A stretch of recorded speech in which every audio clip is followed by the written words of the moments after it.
Hello সবাইকে, আমি আজকে বানাবো কুমড়ো পাতা বাটা। কুমড়ো পাতাটাকে ধুয়ে নিয়েছি, তাহলে এবার বানানো যাক।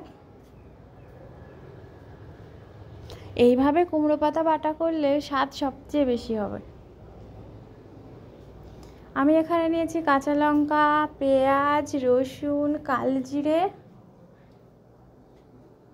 আর নিয়েছি ধনেপাতা।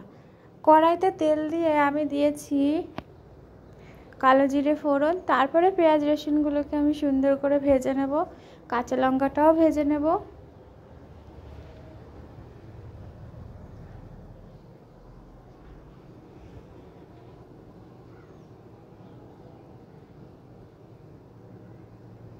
এগুলো ব্রাউন করে ভাজা হয়ে গেছে।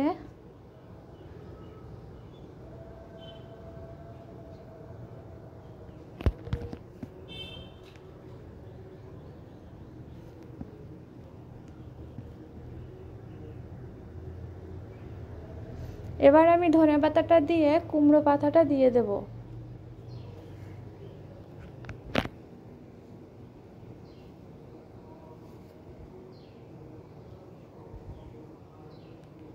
সামান্য একটু জল দিয়েছি, এটা পাতাটা সিদ্ধ হওয়ার জন্য।